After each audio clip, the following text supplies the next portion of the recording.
The sun dipped low as Arthur Braxton, an ailing historian with days left to live, ascended the treacherous slopes of Mount Olympus.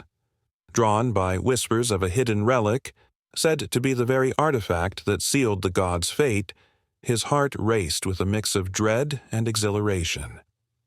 As storm clouds gathered overhead, Arthur stumbled into a hidden cave. There, buried beneath centuries of rubble, lay an otherworldly relic, a celestial key pulsating with golden light. His dying wish had only just begun. The sun hung low over the horizon, painting the rugged landscape of Mount Olympus in hues of gold and crimson. Arthur Braxton leaned heavily on his walking stick, the ache in his joints a constant reminder of his 79 years. Yet, despite his failing body, there was a fire in his eyes, a determination that no pain or obstacle could quench. This was his last adventure, the culmination of a life spent chasing myths, and he was resolved to see it through. The stories of Mount Olympus had haunted him all his life, and now they were calling him home. The letter arrived 6 months earlier, penned by the reclusive scholar Elias Kane. It was cryptic, filled with fragments of myth and an ancient map. "The celestial key," Kane had written, "rests where gods once walked. It is the link between their world and ours, a relic of unimaginable power." Arthur had dismissed it at first. He had chased enough wild legends to know better, but the words lingered, gnawing at the edges of his mind until curiosity gave way to obsession.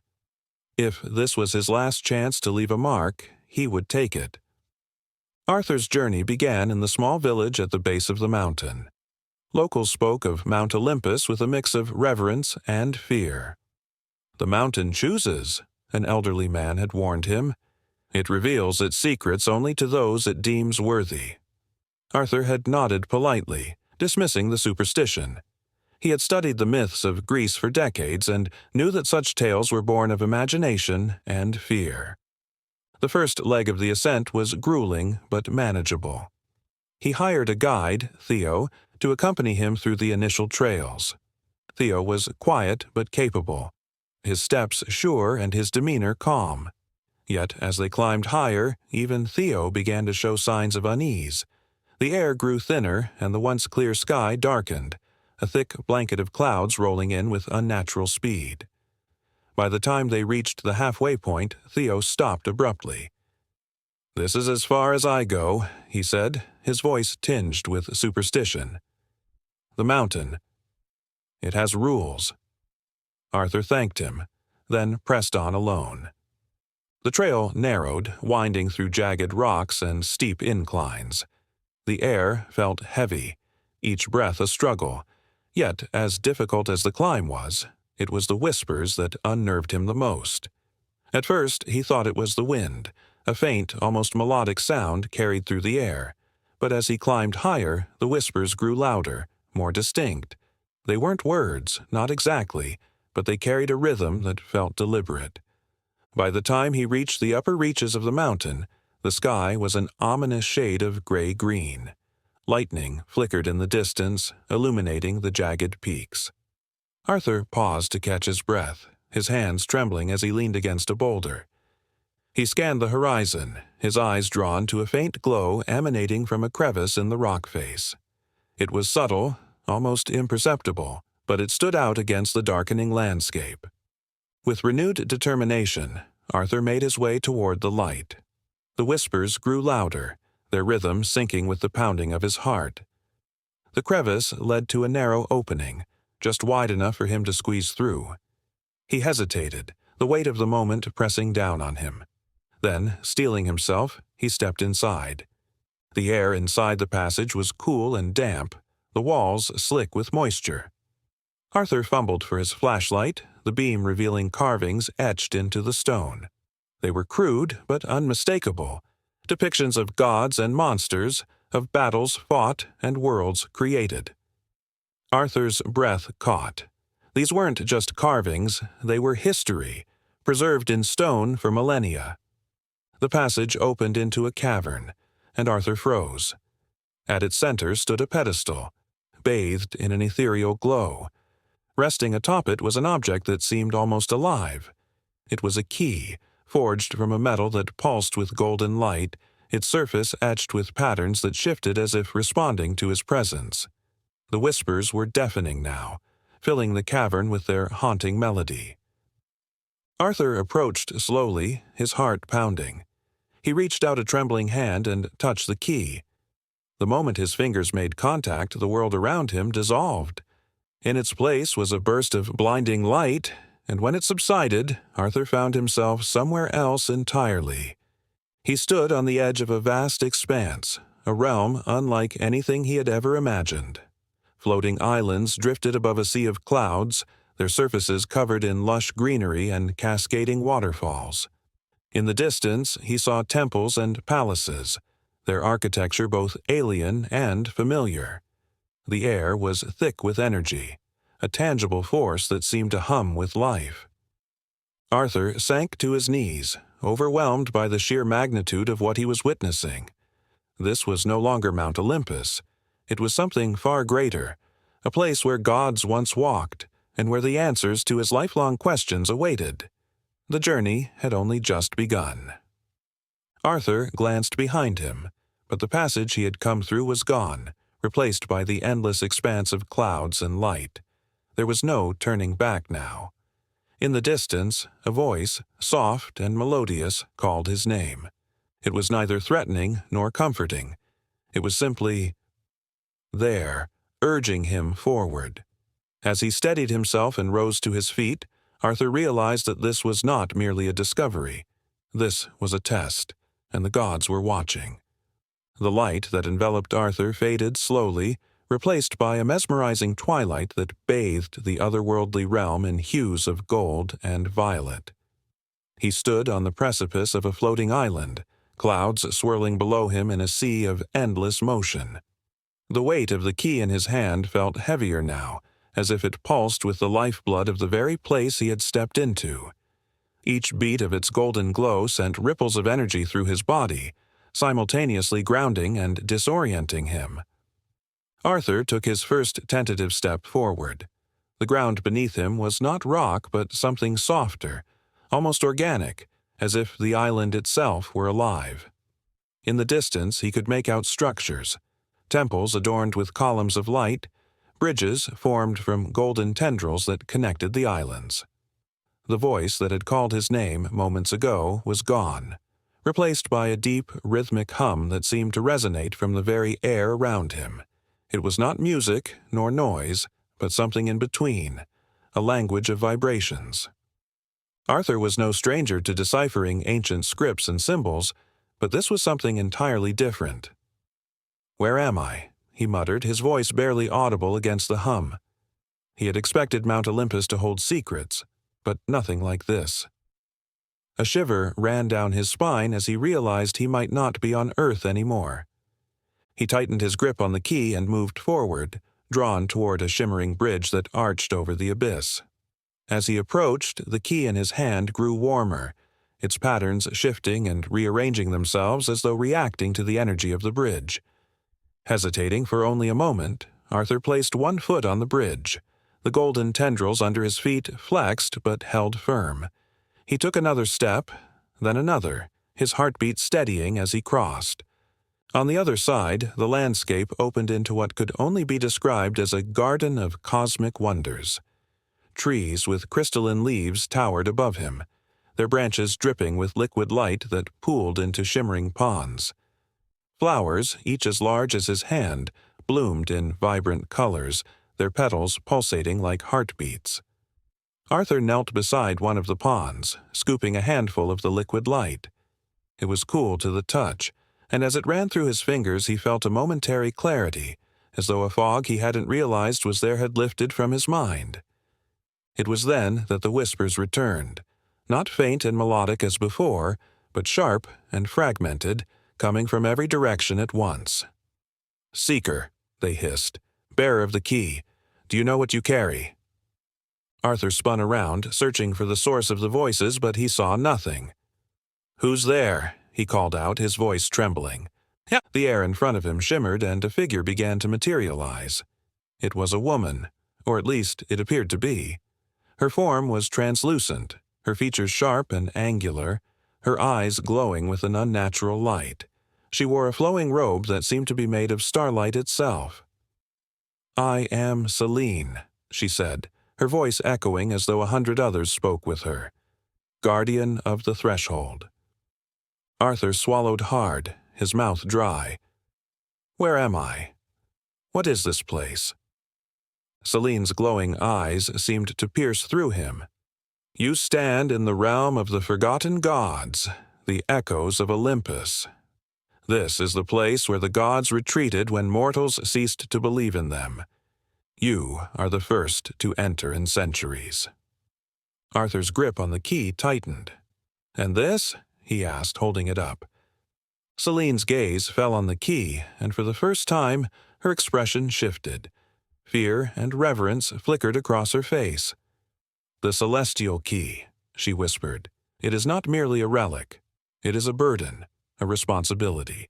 It holds the power to restore the gods, or to destroy what remains of them." Arthur's heart pounded in his chest. "Why me? I'm just an old man. I don't understand any of this." Selene took a step closer, her form flickering like a dying flame. "The mountain chooses," she said simply. "It chose you because you seek not power, but knowledge. You will be tested, seeker. The gods will not let their secrets be unraveled so easily." Before Arthur could respond, the ground beneath his feet began to shift. The lush garden dissolved into darkness, and he found himself standing on the edge of another floating island, this one barren and desolate. In the distance, he saw a figure waiting for him. It was tall, its form cloaked in shadows, its face obscured by a hood. Arthur felt an icy dread settle over him as he approached. The whispers grew louder, and he realized they were coming from the figure itself. "You have crossed into my domain," it said, its voice low and guttural. "To wield the key, you must prove your worth." Arthur's hands trembled. "Who are you?" The figure raised an arm, and a blade of pure shadow appeared in its hand. "I am Erebus," it said, "guardian of the first trial. Face me, seeker, and let your resolve be measured." Arthur's mind raced. He was no warrior. His body was weak, his strength long faded. But as Erebus raised his blade, the celestial key in Arthur's hand began to glow brighter, its warmth spreading through his body. He felt a surge of energy, not physical, but mental, a clarity, a resolve he hadn't known in years. "Very well," Arthur said, his voice steady. "Let's begin." The figure lunged, its blade cutting through the air with terrifying speed. Arthur stepped back, narrowly avoiding the strike, and instinctively raised the key. A barrier of golden light erupted between him and Erebus, deflecting the attack. The whispers intensified, filling Arthur's mind with fragments of thoughts and memories, urging him to focus. The battle was not one of strength, but of will. Erebus's strikes grew more relentless, each one testing Arthur's resolve. The celestial key pulsed in his hand, guiding him, shielding him, pushing him forward. Sweat poured down his face, his breaths came in ragged gasps, but he did not falter. Finally, Erebus stepped back, lowering his blade. "You are worthy," he said, his voice softer now. "The first trial is past."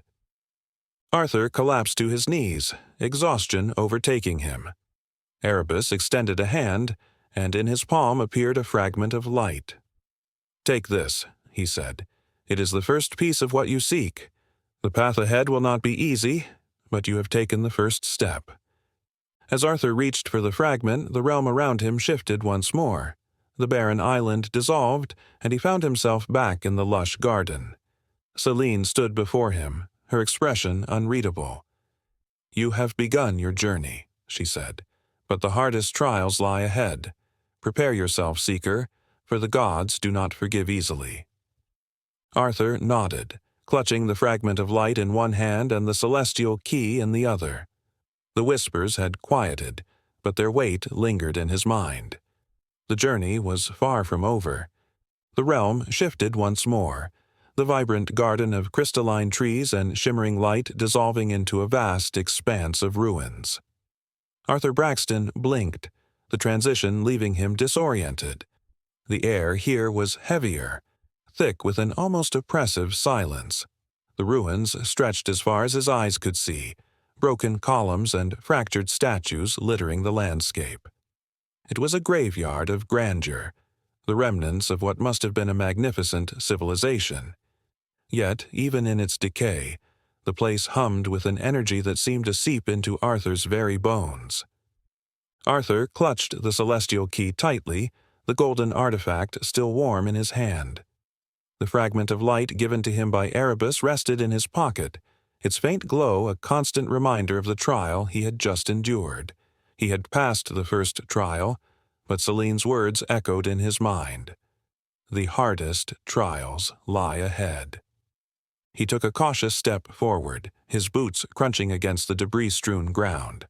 The silence was unnerving, broken only by the occasional whisper of wind that seemed to carry voices just out of earshot. Arthur's heart raced as he scanned his surroundings, every shadow and shape feeling alive. In the distance, a structure loomed, its silhouette stark against the dim twilight that bathed the realm. It was a temple, its once majestic columns now cracked and weathered, its entrance shrouded in shadows. Arthur felt a pull toward it, an inexplicable urge to move forward. The key in his hand pulsed faintly, as though urging him on. As he approached the temple, the whispers returned, soft and indistinct at first, but growing louder with each step. "Seeker," they hissed, their voices layered and echoing. "Do you know what lies ahead?" The temple's entrance yawned before him, a dark void that seemed to swallow the light. Arthur hesitated, a sense of foreboding washing over him. But he had come too far to turn back now. Taking a deep breath, he stepped inside. The air within the temple was cool and damp, carrying the scent of earth and age. The whispers grew louder, their cadence shifting into something almost melodic. Arthur's flashlight illuminated the interior, revealing walls covered in intricate carvings. They depicted scenes of the gods in battle, their triumphs and downfalls etched in exquisite detail. Arthur's heart quickened as he realized the carvings were not mere depictions but instructions.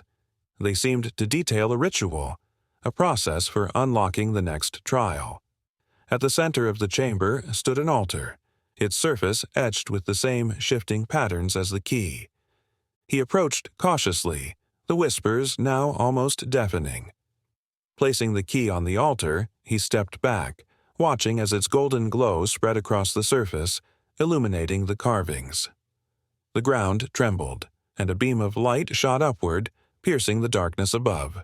The light coalesced into a figure, a tall, imposing woman clad in armor that shimmered like the night sky.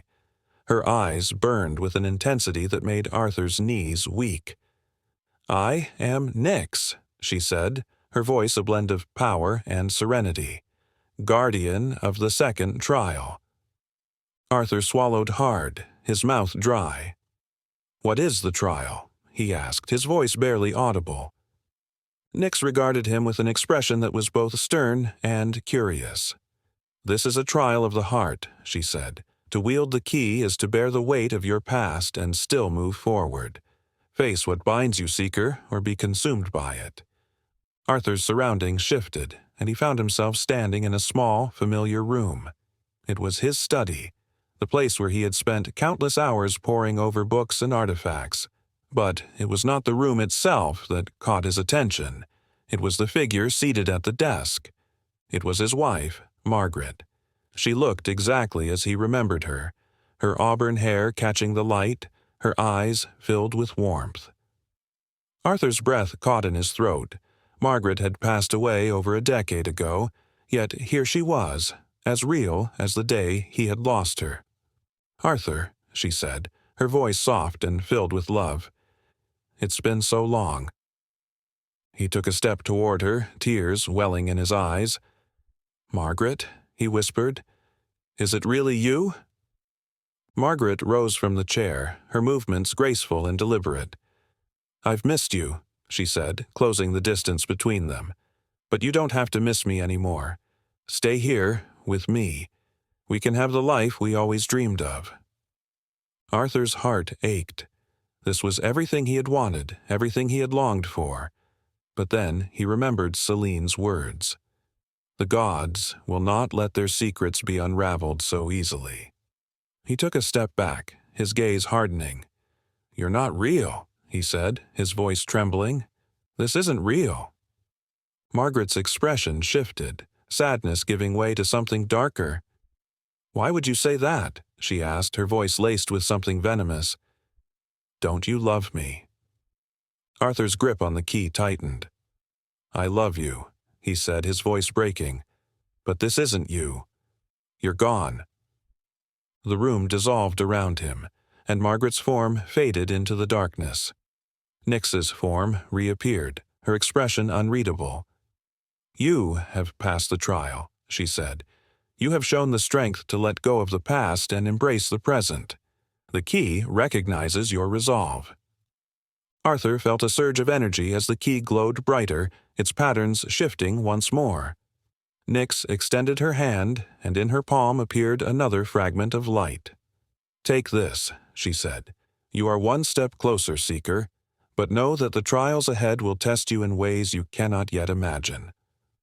He accepted the fragment, its warmth filling him with a strange sense of peace. As the temple faded around him, Arthur knew that the journey was far from over. Arthur Braxton stood at the edge of the shifting horizon, his breath uneven as he clutched the celestial key tightly. The second fragment of light, now securely tucked away, emanated a faint glow that seemed to harmonize with the key's pulsing energy. Ahead, the landscape transformed yet again, the remnants of ruins dissolving into a desolate expanse of shimmering, crystalline sand. Every step forward felt heavier, as though the air itself was growing denser, pressing against his resolve.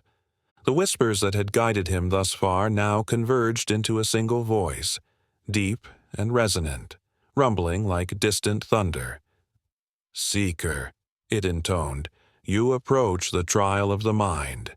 Here, strength will not serve you, nor will the heart's longing suffice. To proceed, you must unlock the wisdom within and embrace the labyrinth of truth." In the distance, a structure emerged from the glittering sands, its form wavering like a mirage. As Arthur approached, its features sharpened, a vast labyrinth of black stone, its walls towering above him, smooth and featureless save for faint, glowing glyphs. The labyrinth seemed alive, humming faintly with an energy that prickled at the edges of his awareness. He paused at the entrance, his gaze tracing the path ahead, though the interior was cloaked in shadow. The celestial key pulsed in his hand, its glow steady and unwavering, as if encouraging him to move forward. Arthur took a deep breath, steeling himself, and stepped inside. The air within the labyrinth was cool and carried an almost metallic scent. The walls, impossibly high and smooth, seemed to shift imperceptibly as Arthur walked, creating a disorienting effect that made it difficult to determine whether he was making progress or merely wandering in circles. His flashlight's beam barely penetrated the shadows, casting fleeting glimpses of the glowing glyphs etched into the walls. Time lost meaning as Arthur navigated the labyrinth. Hours, perhaps days, seemed to pass as he wandered its twisting corridors. The celestial key pulsed intermittently, its light flickering as though struggling to maintain its strength. Arthur's mind raced, searching for patterns in the glyphs, clues to the labyrinth's secrets. Yet no answers came, only more questions and the unrelenting weight of silence. Just as doubt began to creep into his thoughts, the ground beneath him shifted. Arthur stumbled, his balance momentarily lost as the labyrinth dissolved around him. In its place was a vast, empty void, a space that seemed to stretch infinitely in all directions, its darkness broken only by a single platform upon which he now stood. Before him, a figure began to materialize, its form shifting between shadow and solidity. The figure was tall, its silhouette angular and imposing. Its eyes glowed with an otherworldly light that seemed to pierce through Arthur's very being. "I am Morpheus," it said, its voice a symphony of echoes. "Guardian of the third trial. To proceed, you must solve the labyrinth's riddle, but be warned, failure will cost you dearly." Arthur swallowed hard, his grip on the key tightening. "What is the riddle?" he asked, his voice steady despite the unease that prickled at the edges of his thoughts. Morpheus raised a hand, and the void around them shifted once more. Arthur found himself standing in the labyrinth again, but this time its walls were inscribed with glowing symbols, glyphs that seemed to pulse in rhythm with the celestial key. Each glyph was familiar, fragments of languages and scripts he had studied over decades. The realization struck him. The labyrinth was not a maze of walls, but a maze of knowledge. He approached the first glyph, its lines sharp and fiery, evoking the image of flames. The symbol triggered a memory, an ancient script describing the birth of Olympus, fire being the first gift of the gods to mortals. Arthur traced the glyph with his fingers, and the walls around him shifted, opening a new path. As he moved deeper into the labyrinth, the glyphs grew more complex. They told a story, fragmented yet profound. The tale of the gods' fall from Olympus, their retreat into the hidden realm, and their creation of the celestial key as both a weapon and a safeguard. Arthur pieced together the narrative, his mind working tirelessly to decode each symbol and uncover its meaning. The deeper he went, the more the labyrinth tested him. The glyphs became riddles, their meanings layered with metaphors that required every ounce of Arthur's knowledge and intuition to unravel. Sweat dripped from his brow as he worked, his hands trembling from the effort. Yet the celestial key's steady glow gave him strength, its warmth a constant reminder of what was at stake. Finally, Arthur reached the last glyph, unlike any he had encountered before. It was a depiction of the celestial key itself, its intricate patterns glowing brighter than ever. Arthur hesitated for a moment, then placed his hand on the glyph.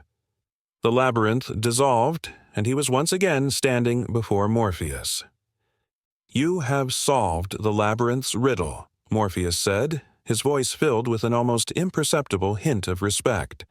"The labyrinth is a reflection of your own mind, your knowledge, and your capacity to understand the truths hidden within. You have proven yourself worthy of the key." Morpheus extended his hand, and another fragment of light appeared, its glow soft yet radiant. "Take this," he said, "but know that the journey ahead will test you in ways even greater than this."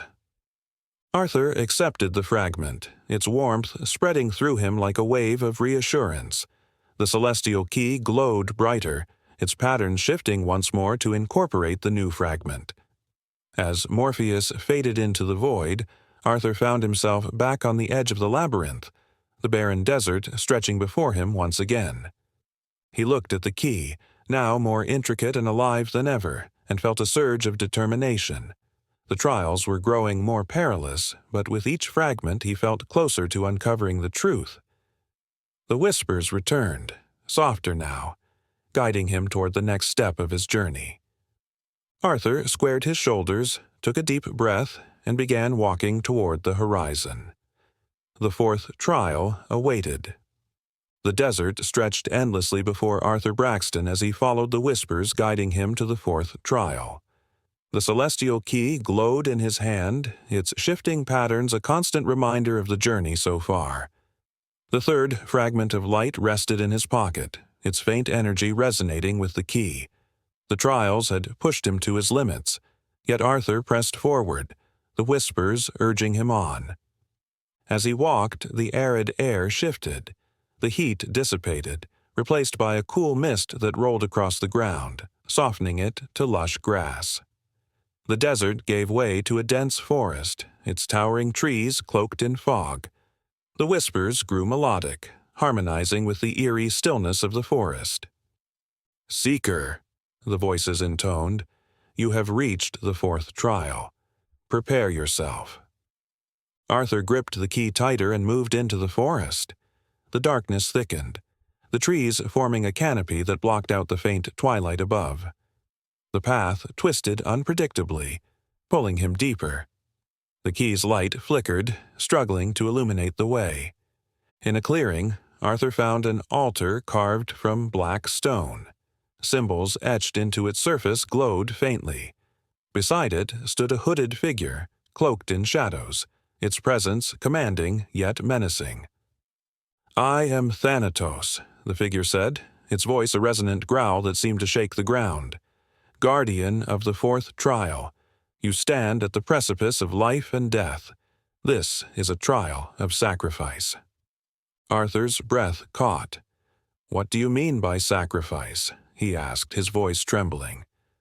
Thanatos raised a hand, and a chalice appeared on the altar, its obsidian surface reflecting the faint light. "To proceed, you must offer something of great value. Only then will you prove your worth." Arthur hesitated.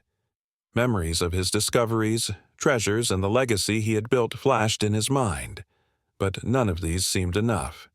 He realized that the trial demanded more than material or intellectual offerings.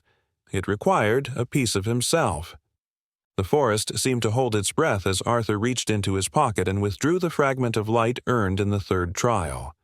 It pulsed warmly in his hand, and for a moment, regret flickered through him. Yet he understood the truth. This journey wasn't about collecting pieces, but proving his resolve. "I offer this," Arthur said, his voice steady despite the turmoil in his heart. He placed the fragment in the chalice, watching as its light was absorbed, leaving the obsidian glowing faintly. Thanatos inclined his head slightly. "A worthy sacrifice," he intoned. "To give up a piece of what you seek is to show true resolve. You may proceed." The chalice's glow intensified before fading. Arthur felt the forest dissolve around him, replaced by the edge of the horizon. Thanatos's voice echoed once more. "The final trial awaits, seeker. Steel yourself, for the gods yield nothing easily." The whispers returned, louder now, urging him forward.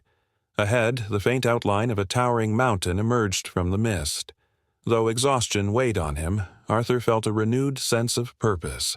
His journey had become more than the pursuit of knowledge, it was a testament to his character. At the mountain's base, Arthur paused.